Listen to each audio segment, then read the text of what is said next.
आज 5 जून की काफ़ी महत्वपूर्ण खबरें हैं जो कि इस वीडियो में हम देखेंगे। सबसे पहले यहाँ पर देखिए अपडेट है कि पीजीटी परीक्षा 15 से 27 जून तक होंगे इंटरव्यू। उत्तर प्रदेश प्रवक्ता भर्ती परीक्षा के इंटरव्यू का पूरा शेड्यूल जारी कर दिया गया है। 2022 की ये भर्ती है जिसमें करीब 2500 के आसपास अभ्यर्थी क्वालिफाई हुए हैं।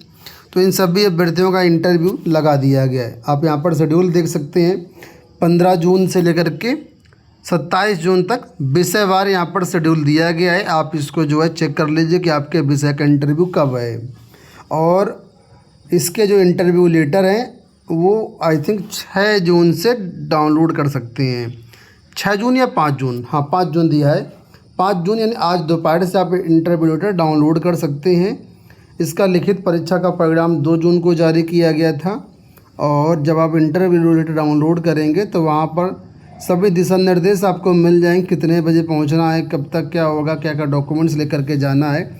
ठीक है, तो ये जो इंटरव्यू लेटर हैं आप governmentjobcenter.com के थ्रू डाउनलोड कर पाएंगे और ऑफिशियल वेबसाइट पर तो अवेलेबल ही रहेंगे। लिंक आपको हमारे टेलीग्राम पर और यूट्यूब पर मिल जाएगा, सब्सक्राइब कर लेना।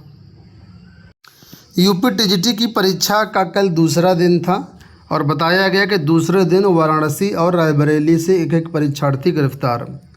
टीजीटी के 15 विषयों की लिखित परीक्षा के दूसरे दिन वाराणसी के परीक्षा केंद्र से एक फर्जी अभ्यर्थी को गिरफ्तार किया गया। वहीं बुधवार देर रात रायबरेली में एसटीएफ ने एक संदिग्ध को हिरासत में लिया है। उत्तर प्रदेश शिक्षा सेवा चयन आयोग के अध्यक्ष डॉक्टर प्रशांत कुमार ने बताया कि एआई आधारित कैमरों की निगरानी में परीक्षा जो है उस पर पूरी निगरानी रखी गई और परीक्षा सकुशल संपन्न हो गई है। कहीं पर कोई भी समस्या नहीं आई है। तो कुल मिलाकर के अगर हम लोग प्रेजेंटी की बात करते हैं तो ओवरऑल जो प्रेजेंटी रही है वो करीब 50% रही है, मेल फीमेल दोनों को मिलाकर के। अगर आप दिन के हिसाब से डेटा देखना चाहेंगे तो यहाँ पर देखिए पहले दिन का जो डेटा है उसमें बताया गया है कि महिलाएं जो है करीब 49% और पुरुष करीब 52% रही हैं। और ये मतलब कल का 4 जून का डेटा और 3 जून का जो डेटा है उसमें से बताया गया है कि ये डेटा यहाँ पर है। कुल मिलाकर के अगर दोनों दिनों की एवरेज की बात करते हैं तो 4,34,464 अभ्यर्थी परीक्षा में शामिल हुए। लगभग एवरेज 50% डेटा निकल के आ रहा है कि 50% उपस्थिति रही है। तो 50% कंपटीशन तो पहले ही बाहर हो गया। अब 50% में जिन लोगों की तैयारी अच्छी होगी, जिन लोगों ने क्वेश्चन अच्छे से किया होगा, उनका सिलेक्शन निश्चित है। तो कंपटीशन थोड़ा सा कम हो गया है। यहाँ पे देखिए अपडेट दी गई है कि 2 दिन में आधे अभ्यर्थियों ने छोड़ दी टीजीटी की परीक्षा। तो यहाँ पर ये पूरा डेटा यहाँ पर दिया गया है कि लगभग 50.02% की जो उपस्थिति है वो रही है। ठीक है, अब यहाँ पर कुछ और भी न्यूज़ है। देखिए अंग्रेजी में आरोप है, मेरे पास भी कल फ़ोन आए थे कि जो पेपर आया था टीजीटी अंग्रेजी का वो आउट ऑफ सिलेबस आया है। अंग्रेजी के अभ्यर्थी काफ़ी नाखुश हैं। इसमें से एक कैंडिडेट का नाम दिया गया, दिनेश यादव ने कहा कि आयोग की ओर से निर्धारित सिलेबस में शामिल 4 प्रमुख लेखकों और व्याकरण से प्रश्न पूछे जाने थे, लेकिन प्रश्न पत्र में अधिकांश प्रश्न उच्च स्तर के थे, नेट एवं पीएचडी स्तर के लगे। सिलेबस में शामिल लेखकों से अपेक्षाकृत कम या बहुत कम प्रश्न पूछे गए, जबकि कई प्रश्न आउट ऑफ सिलेबस थे।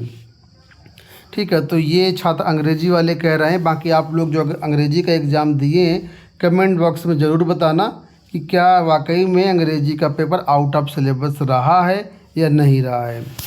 इसी तरह यहाँ पर देखिए परीक्षा का पुराना पाठ्यक्रम वायरल किया जा रहा है। सोशल मीडिया पर टीजीटी अंग्रेजी का पुराना पाठ्यक्रम वायरल किया जा रहा है, जिससे अभ्यर्थियों के बीच चर्चा का माहौल है।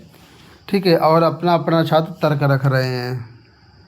इसी के साथ आपके लिए अपडेट ये है कि जीआईसी प्रवक्ता भर्ती जो कि 14 जून को होनी है, इसके एडमिट कार्ड कल जारी कर दिए गए हैं। आप लोग एडमिट कार्ड governmentjobcenter.com के थ्रू डाउनलोड कर सकते हैं। ठीक है, 13 विषयों की परीक्षा इसमें 14 जून को होने वाली है। 67 जिलों में परीक्षा होगी।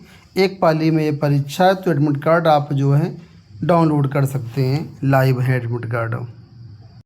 चलिए आगे बढ़ते हैं। यूपी बोर्ड में कंपार्टमेंट और इम्प्रूवमेंट परीक्षा को लेकर के अपडेट आ गई है। कल नोटिस जारी करके आवेदन शुरू करने की डेट जारी कर दी गई है। तो यहाँ पर देखिए बताया गया बोर्ड की तरफ से 6 जून से आवेदन शुरू होंगे, 27 जून तक आवेदन चलेंगे। ठीक है, तो जो भी अभ्यर्थी 1 या 2 विषयों में फेल हैं वो इन इम्प्रूवमेंट और कंपार्टमेंट परीक्षा के फॉर्म भर सकते हैं। इम्प्रूवमेंट में 1 और कंपार्टमेंट में 2 विषय में फेल छात्राएँ शामिल हो सकते हैं। ठीक है, लेकिन परीक्षा को किसी एक विषय की ही देनी होगी। तो हाई स्कूल इंटर के लिए अलग अलग रूल हैं। मैं कोशिश करूंगा जल्दी एक अलग से वीडियो इसका आपको लिए बना दूं, तो वहाँ पर समझने में आपकी आसानी होगी और पूरी प्रक्रिया के बारे में हम आपको एक्सप्लेन कर देंगे। ठीक है, यहाँ पर देखिए एक अपडेट है कि पीजीटी भर्ती में बीएड अनिवार्यता न लागू करने की मांग है। परास्नातक नॉन बीएड युवा एकता मंच के प्रतिनिधियों ने गुरुवार को निदेशक माध्यमिक शिक्षा को ज्ञापन सौंपकर यूपी पीजीटी 2026 में बीएड को अनिवार्य न किए जाने की मांग की। प्रतियोगी छात्र लालता प्रसाद ने कहा कि अब तक पीजीटी भर्ती में केवल परास्नातक योग्यता मान्य रही है। बीएड अनिवार्य होने पर वर्षों से तैयारी कर लाखों अभ्यर्थी प्रभावित होंगे।